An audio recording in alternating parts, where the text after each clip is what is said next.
Assalamualaikum warahmatullahi wabarakatuh.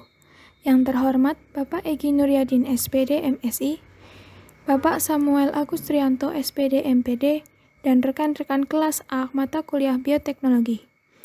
Perkenalkan, kami dari kelompok 9 yang beranggotakan Seni Rahmawati dengan NPM 192154092, Andi Mulyadi NPM 192154108, Fauziah Nomire Supradani NPM 192154111, dan Cahyati Mutiara Sandi dengan NPM 192154118.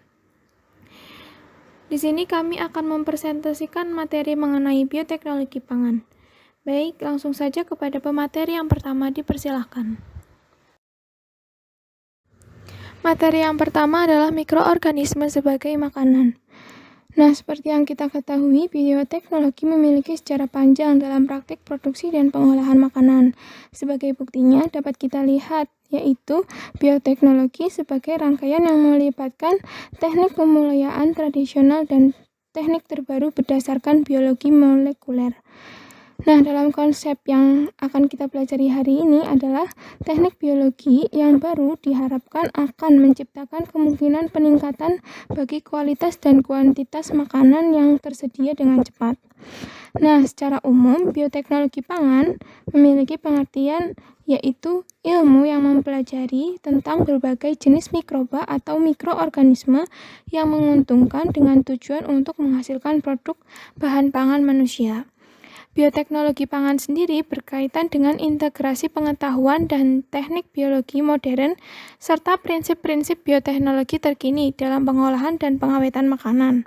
Hal ini akan mencapai peningkatan dasar ilmiah dan teknologi industri pengolahan serta pengawetan makanan yang saat ini diharapkan dapat tercapai dalam industri bioteknologi maju lainnya, misalnya pada produksi antibiotik.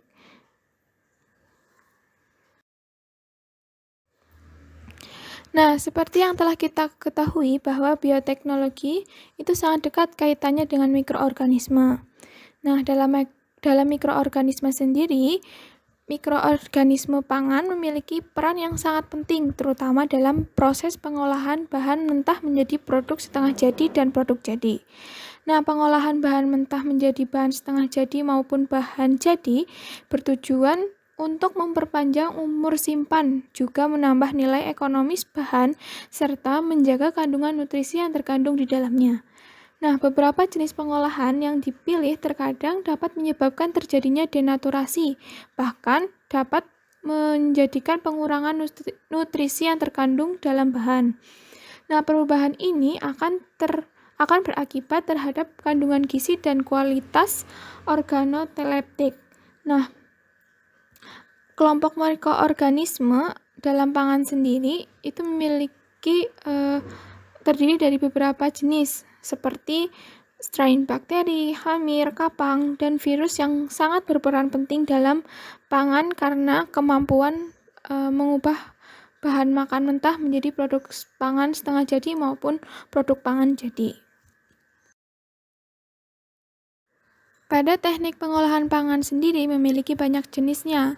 Pemilihan untuk menerapkannya pun didasarkan pada sifat bahan pangan yang akan diolah dan tujuan akhir yang hendak dicapai oleh produsen. Nah, beberapa teknik pengolahan pangan dapat digunakan yaitu pengolahan pada suhu lingkungan, pengolahan dengan jenis panas, pengolahan dengan penghilangan panas, serta yang lain-lain. Nah, beberapa jenis pengolahan tersebut memanfaatkan mikroorganisme dalam prosesnya, misalnya pada pengolahan menggunakan suhu lingkungan dengan cara fermentasi. Nah, fermentasi sendiri merupakan suatu proses perubahan kimia pada suatu substrat organik melalui aktivitas enzim yang dihasilkan oleh mikroorganisme. Nah, proses fermentasi ini dibutuhkan starter pada mikroba yang akan ditumbuhkan dalam substrat. Nah, starter merupakan populasi mikroba dalam jumlah dan kondisi fisiologis yang siap diinokulasikan pada media fermentasi. Nah, fermentasi sendiri memiliki dua jenis fermentasi, yaitu fermentasi alkoholik dan fermentasi non-alkoholik. Fermentasi alkoholik atau fermentasi heterofermentatif yaitu fermentasi yang menghasilkan produk yang mengandung asam laktat dan etanol.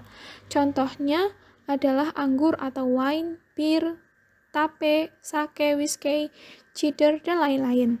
Nah, yang kedua ada fermentasi non-alkoholik atau fermentasi homofermentatif, yaitu fermentasi yang menghasilkan produk yang banyak mengandung asam laktat.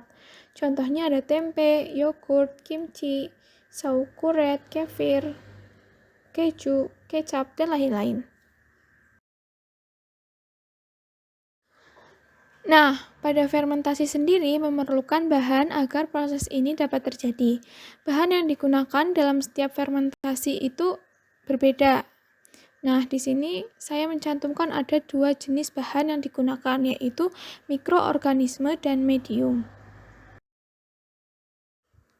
Bahan pertama yang digunakan dalam proses fermentasi yaitu ada mikroorganisme. Mikroorganisme sendiri memiliki berbagai jenis, yaitu ada bakteri, kapang, dan hamir. Yang pertama adalah bakteri. Bakteri yang biasanya digunakan dalam proses fermentasi yaitu bakteri asam laktat atau BAL. Bakteri asam laktat ini adalah sekelompok bakteri gram positif yang berbentuk kokus atau batang. Nah, bakteri ini tidak membentuk spora dan tumbuh pada suhu optimum kurang lebih 40 derajat Celcius. Bakteri ini bersifat anaerob dengan asam laktat sebagai produk utama fermentasi karbohidrat. Sifat khusus dari bakteri asam laktat ini adalah mampu tumbuh pada kadar gula, alkohol, serta garam yang tinggi. Nah, bakteri ini mampu memfermentasikan monosakarida dan disakarida. Contoh dari bakteri asam laktat ini antara lain ada Streptococcus, Pediococcus cerevisiae, Leeuconococcus, dan Lactobacillus. Yang kedua ada kapang. Kapang adalah jamur renik yang mempunyai miselia dan massa spora yang jelas. Contoh kapang sendiri ada Aspergillus oryzae, Rhizocopus oligospora, dan Penicillium roqueforti. Yang ketiga yang terakhir ada hamir. Hamir atau yeast merupakan fungi uniseluler eukariotik yang berproduksi aseksualnya terutama melalui pembentukan tunas atau puding. Nah, hamir atau yeast ini memiliki fase seksual yang tidak tertutup dalam badan buah. Hamir ini dalam fermentasi menghasilkan alkohol dari fermentasi glukosa. Contoh hamir ada Saccharomyces cerevisiae. Bahan kedua yang dapat digunakan untuk fermentasi adalah medium. Medium sendiri adalah tempat yang berfungsi untuk mengokulasi dan mengkultur mikroorganisme sehingga medium harus memiliki nutrisi dan kondisi lingkungan yang sesuai. Pada umumnya, medium yang digunakan adalah medium yang mengandung bahan dasar karbon seperti gula, pati, selulosa, dan molase. Ada 2 dampak, yaitu dampak negatif dan positif dalam pemanfaatan mikroba. Yang pertama ada dampak positif, yaitu dilihat dari peran mikroorganisme itu sendiri dalam proses perombakan dan penyusunan senyawa organik, sehingga dapat menghasilkan produk yang bermanfaat bagi manusia. Dampak yang pertama adalah berperan dalam proses fermentasi. Nah, dalam proses fermentasi ini ada 4 tipe yang dihasilkan melalui bahan yang digunakan seperti fermentasi bakteri asam laktat yaitu pada buah, sayur, susu, dan singkong serta daging. Yang kedua ada fermentasi jamur yaitu pada kacang dan kedelai. Yang ketiga ada fermentasi melalui alkohol yaitu pada beras dan singkong.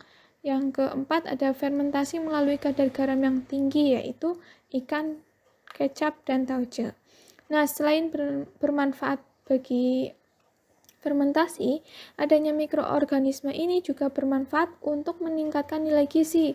Contohnya ketika kedelai yang dilakukan fermentasi akan menghasilkan tempe, di mana tempe tersebut merupakan salah satu makanan yang sangat bergizi bagi tubuh manusia. Lalu, selain itu, Mikroorganisme ini dapat berdampak positif karena ia dapat berperan dalam pengadaan bau dan rasa.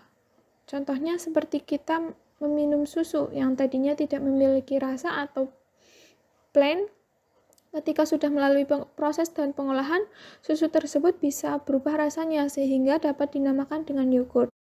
Selain itu, mikroorganisme juga dapat dijadikan sumber protein, contohnya seperti mikroorganisme jamur yang bisa dikonsumsi. Contoh dari mikroorganisme jamur yang bisa dikonsumsi ada jamur tiram, jamur merang, jamur shiitake, dan lain-lain. Yang kedua ada dampak negatif atau merugikan. Dampak negatif dari adanya pemanfaatan mikroorganisme dapat dilihat ketika mikroorganisme tersebut berperan sebagai agen pengkontaminasi, yaitu mengakibatkan pembusukan pada makanan sehingga dapat menyebabkan kerugian pada produksi pangan. Sekian presentasi dari saya serahkan kepada pemateri selanjutnya. Baik, terima kasih kepada moderator yang telah mempersilahkan saya untuk menjelaskan materi selanjutnya, yaitu mengenai enzim dan pengolahan makanan. Masyarakat Indonesia sudah sejak lama memanfaatkan mikroorganisme untuk menghasilkan barang yang bernilai ekonomi. Contohnya seperti fermentasi tempe dan tape. Nah, mikroorganisme ini merupakan sumber enzim yang paling banyak digunakan. Nah, enzim berasal dari bahasa Yunani yaitu enzime yang berarti di dalam sel. Nah, enzim ini merupakan molekul berpolimer yang tersusun dari serangkaian asam amino dalam komposisi dan susunan rantai yang tersusun secara teratur dan tetap. Enzim sebagai biokatalisator artinya berperan dalam mempercepat terjadinya suatu reaksi tanpa ikut bereaksi. Nah, aktivitas enzim juga dipengaruhi oleh beberapa faktor. Yang pertama yaitu dipengaruhi oleh faktor konsentrasi substrat. Reaksi-reaksi biokimia yang dikatalis oleh enzim dipengaruhi oleh jumlah substrat. Nah, jika melakukan pengujian konsentrasi substrat dari rendah ke tinggi terhadap kecepatan reaksi enzimatis, maka pada awalnya akan diperoleh hubungan kesebandingan yang menyatakan kecepatan reaksi akan meningkat seiring dengan meningkatnya konsentrasi substrat. Namun kemudian akan diperoleh data yang menyatakan pada konsentrasi substrat tinggi tertentu, kecepatan reaksinya ini tidak lagi bertambah. Jadi pada kondisi ini, konsentrasi substrat menjadi jenuh dan kecepatan reaksi menjadi maksimum, yang sering juga disebut sebagai kecepatan maksimum atau Vmax. Faktor yang kedua yaitu ada suhu. Aktivitas kerja enzim juga dipengaruhi oleh temperatur lingkungan di mana enzim tersebut bekerja. Sama seperti reaksi kimia biasa, suhu biasanya dapat mempercepat proses reaksi, namun demikian, pada titik suhu tertentu, kecepatan reaksi yang dikatalis oleh enzim akan mulai menurun, bahkan aktivitasnya tidak lagi nampak.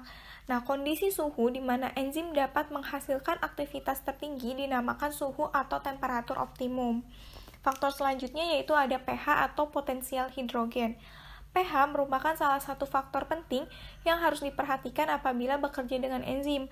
Hal ini karena enzim hanya mampu bekerja pada kondisi pH tertentu saja. Nah, suatu kondisi pH di mana enzim dapat bekerja dengan aktivitas tertinggi yang dapat dilakukannya ini dinamakan dengan pH optimum. Sebaliknya, pada pH tertentu, enzim sama sekali tidak aktif atau bahkan bisa rusak. Penggunaan enzim dalam industri pangan ini memberi banyak keuntungan sebagai bahan tambahan yang alami. Sebelum dikenalnya teknologi modern, penggunaan enzim ini dalam proses pengolahan pangan berawal dari ketidaksengajaan, karena enzim sudah ada secara endogenus dalam bahan atau karena keterlibatan mikroorganisme selama tahapan proses produksinya. Nah, terdapat dua cara penggunaan enzim dalam pengolahan pangan, yaitu memanfaatkan enzim yang alami yang ada dalam produk pangan, yang disebut dengan enzim endogenus, dan menambahkan enzim dari luar ke dalam bahan pangan yang diolah, yang dinamakan dengan enzim eksogenus. Nah, enzim endogenus ini dapat berasal dari bahan baku pangan, misalnya seperti dari tanaman, hewan, maupun mikroorganisme. Nah, maupun mikroorganisme yang digunakan dalam proses fermentasi produk pangan tersebut. Kemudian ada enzim eksogenus yang sudah banyak diproduksi secara komersial untuk dapat dimanfaatkan dalam proses pengolahan pangan. Selanjutnya, enzim dimanfaatkan untuk menghasilkan produk bioteknologi dalam bidang industri pangan. Di antaranya yang pertama ada enzim protease.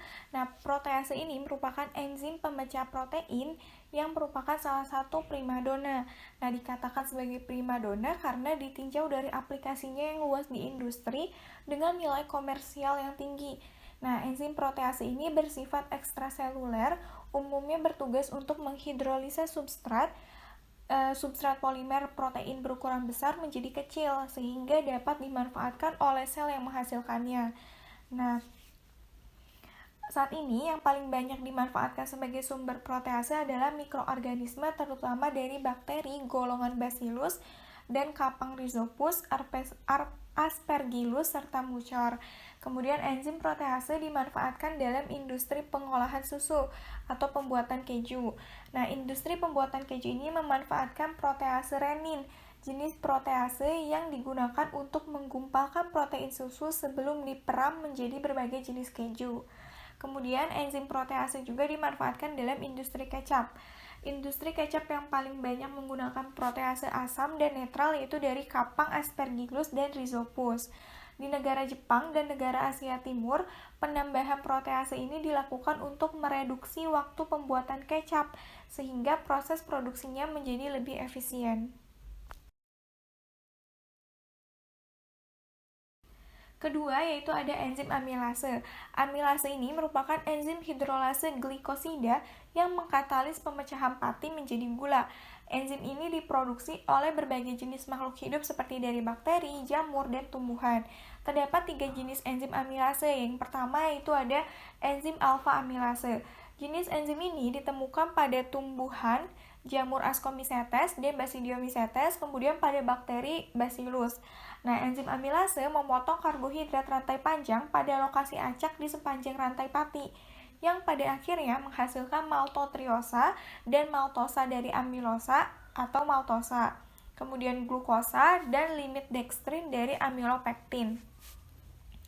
Alfa amilase secara rutin ditambahkan ke adonan roti dalam rangka untuk menambahkan jumlah dextrin dengan derajat polimerisasi 3-9 yang merupakan produk antara dari konversi pati menjadi maltosa.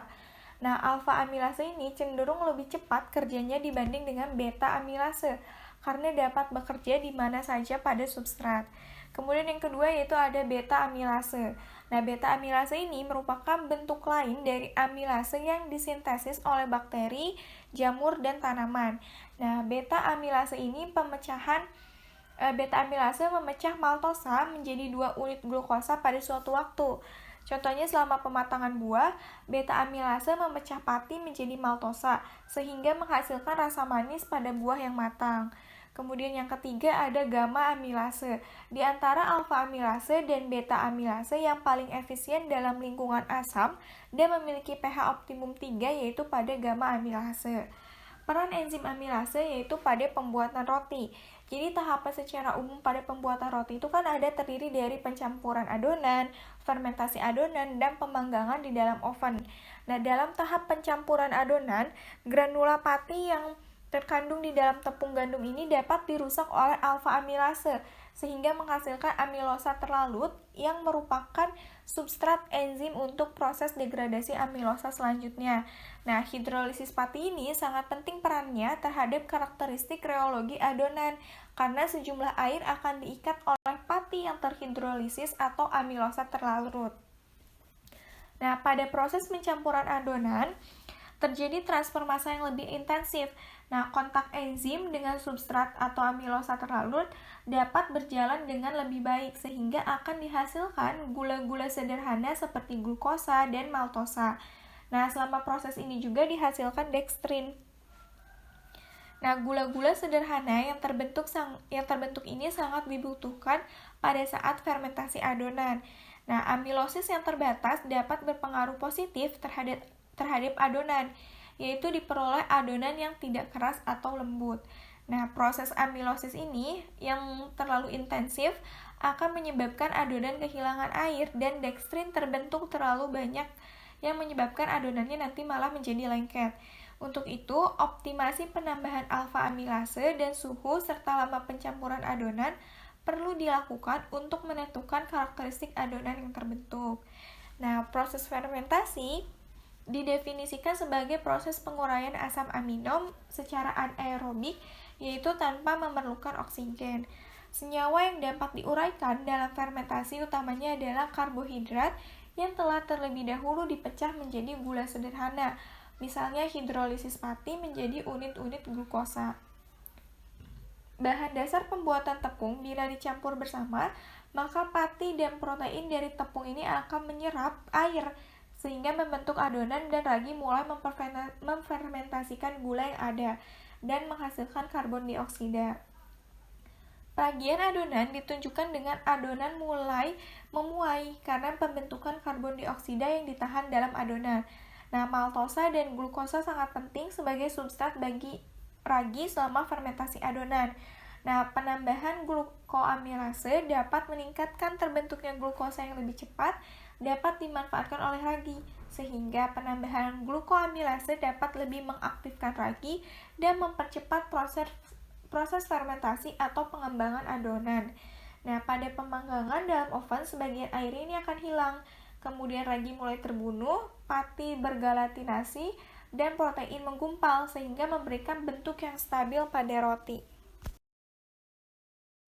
Selanjutnya yaitu ada enzim silanase. Nah, silanase ini dapat digunakan untuk menghidrolisis silan atau hemiselulosa menjadi gula silosa. Nah, silanase dapat digunakan untuk menjernihkan sari buah, ekstraksi kopi, minyak nabati, dan pati. Nah, pemanfaatan silanase juga digunakan dalam perbaikan kualitas roti yang telah dilakukan, yaitu silanase yang berasal dari Aspergillus niger var awamori ditambahkan ke dalam adonan roti menghasilkan kenaikan volume spesifik pada roti. Dan untuk lebih meningkatkan kualitas roti, maka perlu dilakukan kombinasi penambahan amilase dan silanase. Beberapa mikroorganisme penghasil enzim silanase yaitu ada Aspergillus sp, Penicillium sp, Bipolaris sorokinana, Neurospora crassa, dan Fusarium axisporium. Selanjutnya yaitu ada enzim pektinase. Nah, enzim pektinase ini digunakan pada proses penjernihan sari buah. Pada proses produksi sari buah, metode pengambilan sari buah ini dari buah asalnya biasanya menggunakan metode ekstraksi. Nah, sari buah yang diperoleh biasanya masih mengandung partikel padat, sehingga perlu dihilangkan agar mendapat sari buah yang jernih dengan cara melakukan penyaringan. Nah, proses penjernihan yang lebih efisien ini dapat dilakukan dengan menggunakan bantuan enzim, yaitu dari enzim pektinase. Lalu selanjutnya ada enzim lipase. Nah, enzim lipase ini merupakan salah satu enzim yang memiliki sisi aktif, sehingga dapat menghidrolisis triasil gliserol menjadi asam lemak dan gliserol. Nah, enzim lipase ini dapat digunakan untuk menghasilkan emulsifier, surfaktan, mentega, coklat tiruan, untuk mencegah kekeruhan bir, naringinase untuk menghilangkan rasa pahit pada jus jeruk, kemudian glukosa oksidase untuk mencegah reaksi pencoklatan pada produk tepung telur dan lainnya. Lalu selanjutnya ada enzim papain yang manfaatnya ini terkenal untuk pelunak daging. Nah, daging dari hewan yang bertekstur bisa menjadi lunak. Pada pH, suhu, dan kemurnian papain, daya pemecahan protein yang dimiliki oleh enzim papain ini dapat diintensifkan lebih jauh menjadi kegiatan hidrolisis protein. Lalu ada enzim tanase. Nah, tanase ini merupakan enzim yang berfungsi sebagai katalis dalam reaksi hidrolisis tanin. Nah, tanin merupakan senyawa alami yang memiliki kemampuan untuk mengendapkan protein. Enzim tanase merupakan katalis yang dapat memutuskan ikatan ester tanin terhidrolisis membentuk glukosa dan ester. Nah, enzim ini secara luas digunakan untuk menurunkan kandungan tanin baik pada industri makanan maupun pada industri obat-obatan. Nah, spesies yang berasal dari genus Aspergillus dan Penicillium ini memiliki kemampuan yang paling baik untuk memproduksi enzim tanase. Nah, pemanfaatan tanase pada industri makanan yaitu dalam pembuatan jus, anggur, dan untuk mengurangi efek antinutrisi pada makanan ternak. Nah, di Brazil, tanase ini dimanfaatkan untuk mengurangi rasa sepat yang ditimbulkan oleh adanya tanin pada jus buah jambu mete. Nah, berikut ini berbagai mikroorganisme yang diketahui dapat memproduksi enzim tanase. Sekian yang dapat saya sampaikan, terima kasih. Baik, selanjutnya saya akan membahas mengenai asam amino, vitamin, dan pemanis hasil bioteknologi. Yang pertama yaitu asam amino. Asam amino memiliki dua gugus fungsi yaitu NH2 dan COOH, seperti pada gambar di bawah. Berdasarkan jumlah asam amino penyusunnya, rantai asam amino dibagi menjadi pertama peptida, terdiri dari asam amino yang jumlahnya kurang dari 50. Peptida dibagi menjadi 3 yaitu dipeptida, terdiri dari 2 asam amino, tripeptida, terdiri dari 3 asam amino, polipeptida, terdiri dari 10 asam amino. Kedua ada protein, terdiri dari asam amino yang jumlahnya lebih dari 50. Biasanya protein terdiri dari 100 sampai 10.000 asam amino.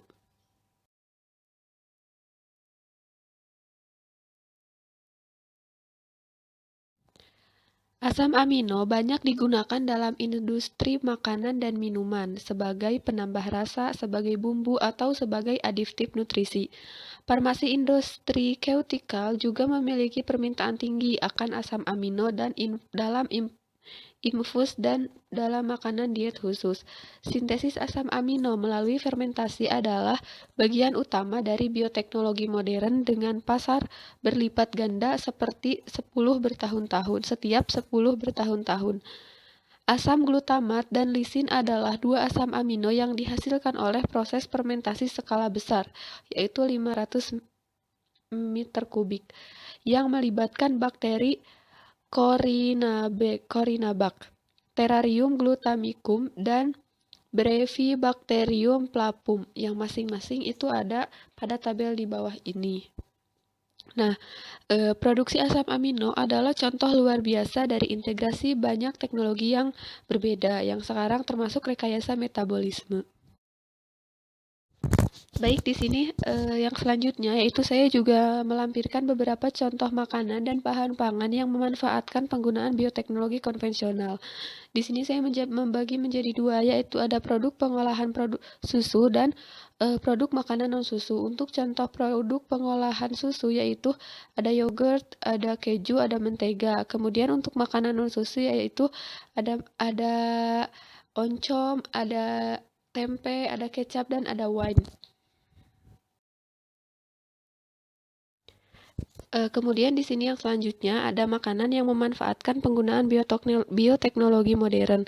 Bioteknologi modern menggunakan teknologi reproduksi atau rekayasa genetika serta alat-alat yang canggih dalam menghasilkan produk di bidang pangan, kesehatan, bahkan pertanian. Di dalam rekayasa genetika terdapat rekombinasi DNA, yaitu proses penyatuan molekul DNA dari dua spesies yang berbeda yang dilakukan di luar sel hidup. Hal ini bertujuan untuk menghasilkan spesies baru yang lebih unggul. Contoh produk bioteknologi modern yaitu ada jagung bete dan tomat flavor sav.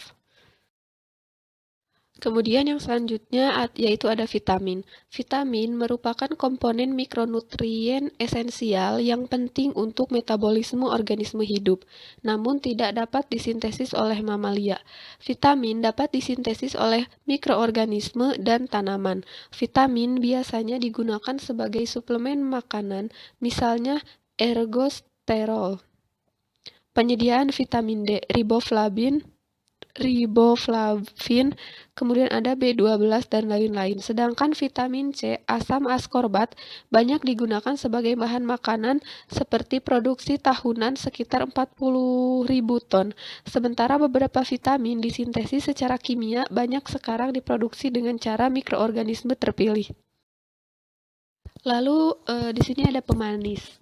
Pemanis merupakan senyawa kimia yang sering ditambahkan dan digunakan untuk keperluan untuk olahan pangan, industri, serta minuman dan makanan kesehatan.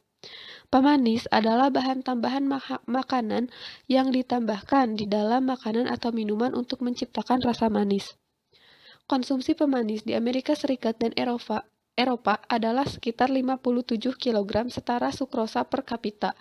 Sampai larut 1960-an, pemanis terutama tebu dan gula, bit, dan sukrosa. Dalam 1970-an, teknologi enzim menciptakan pemanis kelas baru yang berasal dari pati. Contoh pemanis yaitu ada sakarin. Sakarin yaitu diturunkan secara kimia, telah banyak digunakan sebagai pemanis selama bertahun-tahun, tetapi sekarang semakin ditentang oleh yang baru, alami, rendah kalori, dan rendah kalori. Yang kedua ada aspartam. Nama dagangnya yaitu NutraSweet yang digunakan secara luas di banyak diet lunak rendah kalori minuman. Komponen yang paling mahal dalam sintesis aspartam adalah asam amino fenilalanin yang sekarang diproduksi dalam skala besar oleh per metode perenungan. Yang ketiga yaitu ada taumatin, protein yang diekstrak dari buah tanaman Taumatococus danieli adalah senyawa paling manis yang diketahui. Dipasarkan secara ekstensif di Jepang dan sekarang Eropa, dan banyak upaya sedang dilakukan untuk menghasilkan protein dan mikroorganisme rekayasa genetika. Baik, di sini juga saya lampirkan ada beberapa bahan tambahan pangan oleh mikrobia, yang mana bahan tambahan pangan oleh mikrobia ini saya cantumkan dari Wasman et al. Tahun 1988.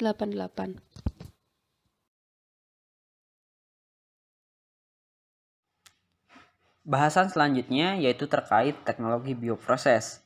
Nah, banyak produk yang ada di sekitar kita, mulai dari produk pangan, obat-obatan, produk energi, produk kimia, hingga proses penguraian limbah organik tidak lepas dari peran bioproses. Disadari atau tidak, nenek moyang kita telah lama menggunakan konsep-konsep bioproses untuk memproduksi makanan atau minuman seperti tempe, kecap, tape, dan beberapa produk pangan lainnya. Nah, seiring berkembangnya zaman, proses-proses lebih dikembangkan. Konsep-konsep bioproses telah banyak disempurnakan secara sistematis untuk menunjang proses produksi, menekan biaya, meningkatkan yield dan konversi, serta menekan terjadinya resiko selama proses produksi. Lalu apa yang dimaksud dengan bioproses dan teknologi bioproses? Bioproses adalah proses untuk menghasilkan suatu produk dengan menggunakan konsep-konsep utama berupa bioteknologi, biologi, dan teknik rekayasa proses. Sedangkan teknologi bioproses ialah teknologi yang berkaitan dengan segala operasi dan proses yang memanfaatkan organisme baik dalam fase hidup maupun produk enzimnya untuk menghasilkan suatu produk. Bioproses tidak hanya membahas mengenai teori bagaimana membuat suatu produk dengan menggunakan mikroorganisme, lebih luas lagi, teknik bioproses memegang kendali dalam desain bioreaktor, studi fermentasi, kondisi operasi, kualitas produk, keamanan produk, dan penunjang produk lainnya. Ilmu dalam bioproses memegang peran penting mulai dari skala laboratorium hingga skala pabrikan, mulai dari rekayasa genetika, sel mikroorganismenya, hingga rekayasa proses produksinya. Duta pada tahun 2008 berpendapat, dalam menjalankan bioproses ini, insinyur teknik kimia akan bekerja sama dengan ilmuwan biologi, pertama untuk menghasilkan katalis biologis terbaik, baik berasal dari mikroorganisme, sel hewan, tumbuhan, atau enzim untuk proses yang diinginkan. Kedua, untuk membuat lingkungan terbaik bagi katalis agar menghasilkan performa terbaiknya dengan melakukan desain bioreaktor dan mengoperasikannya secara efisien.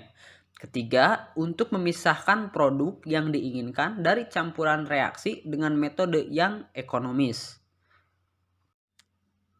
Fermentasi adalah perubahan kimia dari suatu substrat organik menjadi suatu produk dengan menggunakan aktivitas metabolisme mikroorganisme baik secara anaerob maupun aerob dengan produk berupa biomasa, enzim, metabolit, atau produk transformasi.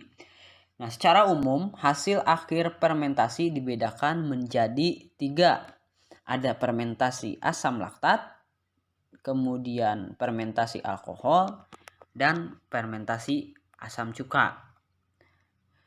Fermentasi asam laktat ini menghasilkan produk akhir berupa asam laktat dengan kondisi anaerob.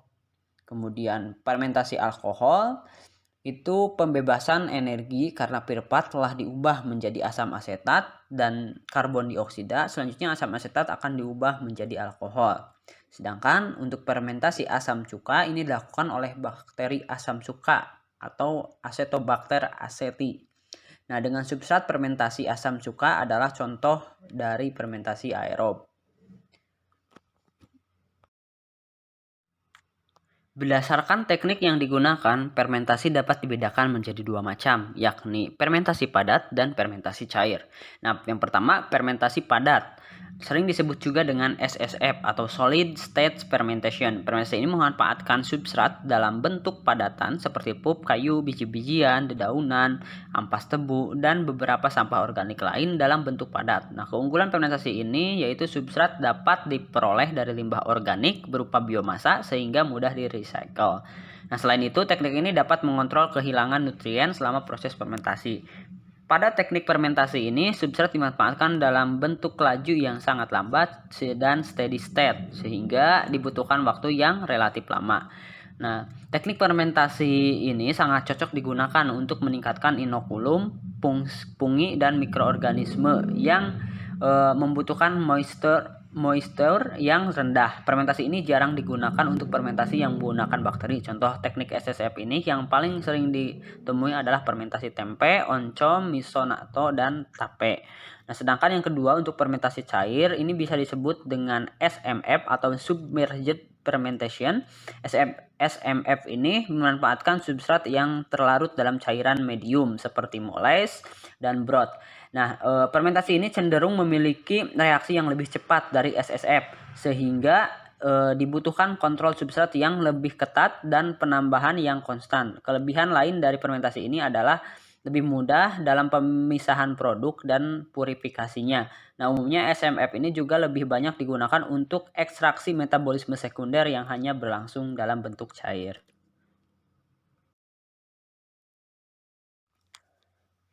Proses fermentasi dapat dibedakan menjadi beberapa klasifikasi. Klasifikasi umum untuk proses fermentasi adalah tipe feed batch, dan continue.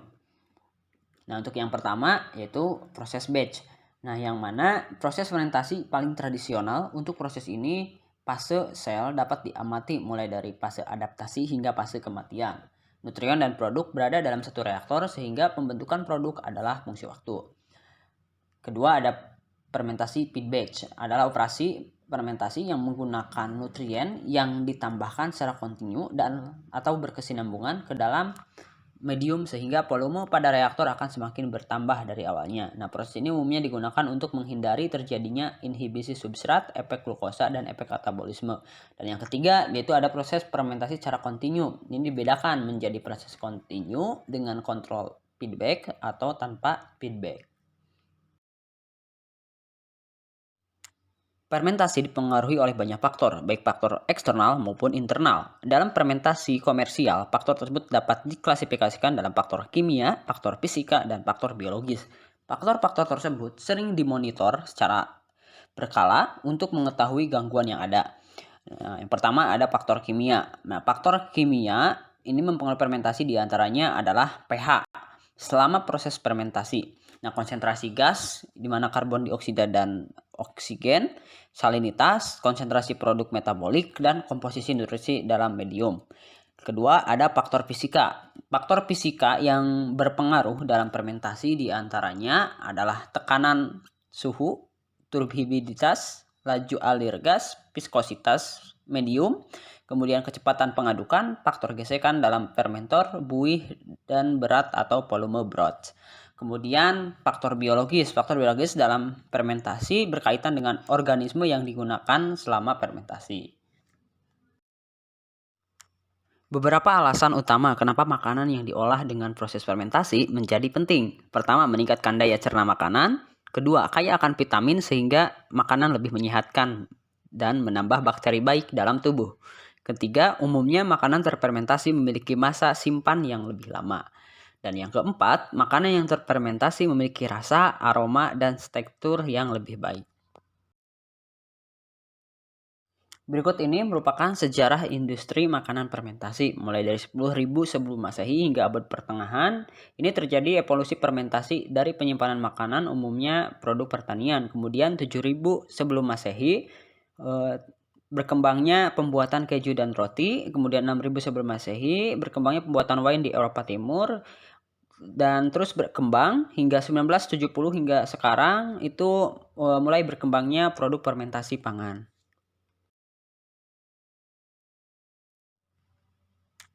Dalam fermentasi itu berkaitan dengan bioreaktor. Apa itu bioreaktor? Nah, menurut Pujaningsih 2005, bioreaktor atau fermentor adalah tangki atau wadah di mana di dalamnya seluruh sel mikrobia mengubah bahan dasar menjadi produk biokimia dengan atau tanpa produk sampingan. Sedangkan menurut Saifuddin dan Satyakasi 2009, bioreaktor atau reaktor biologi atau fermenter suatu wahana atau tempat untuk keberlangsungan proses fermentasi atau transformasi bahan dasar menjadi produk yang diinginkan yang dilakukan oleh sistem enzim dalam mikroba atau enzim yang diisolasi. Bioreaktor merupakan sistem tertutup untuk reaksi biologis dari suatu proses bioteknologi. Sedangkan menurut Duyari et al. 2008, fermentor adalah peralatan untuk mengendalikan pertumbuhan mikroorganisme dalam medium cair.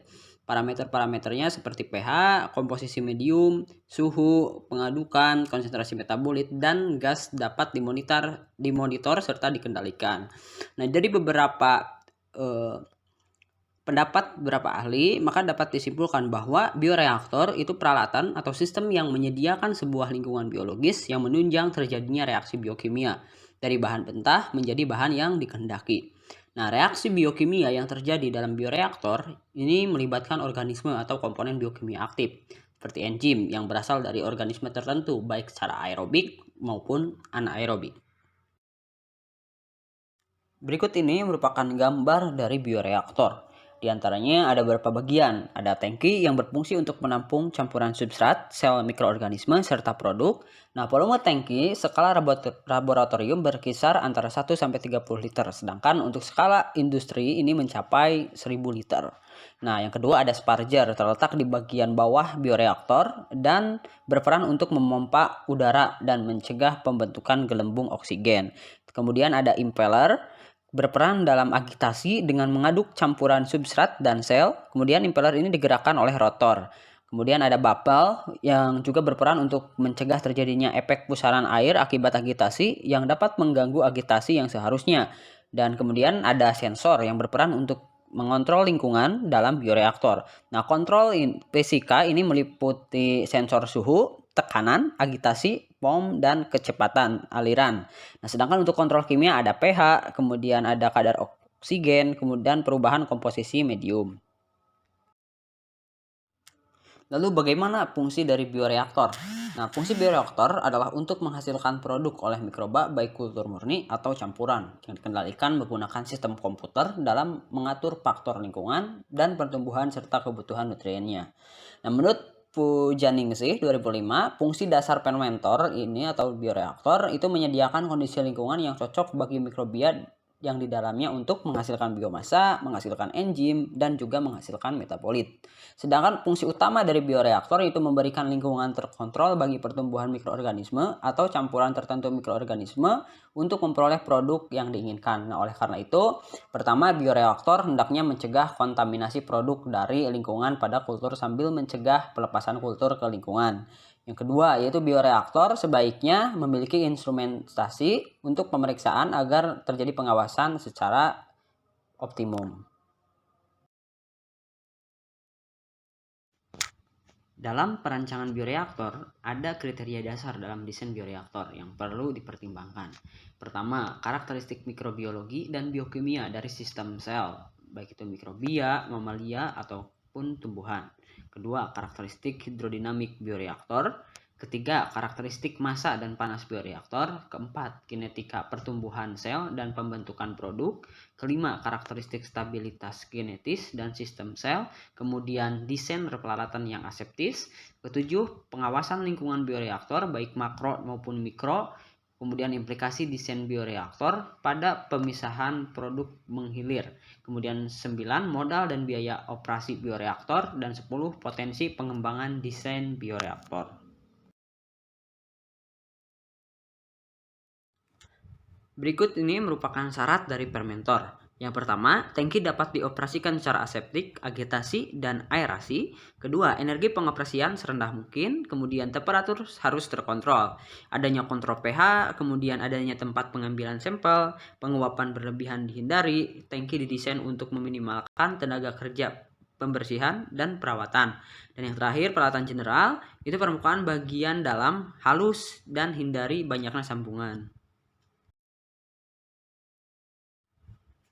Berikut ini merupakan gambar dari bioreaktor skala laboratorium dan juga skala industri. Nah, dalam skala laboratorium sebelumnya dijelaskan bahwa mampu memproduksi 1 hingga 30 liter. Sedangkan untuk skala industri ini mampu hingga 1000 liter. Nah, untuk melakukan produksi skala besar menggunakan bioreaktor dibutuhkan proses peningkatan skala atau scale up, di mana parameter kinetiknya merupakan acuan dalam peningkatan skala. Nah, parameter kinetik dalam bioreaktor ialah meliputi pengaturan suhu, pH, aerasi, agitasi, dan juga agen antigen, antipom.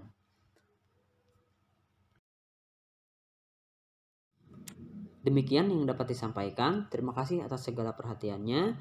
Wassalamualaikum warahmatullahi wabarakatuh.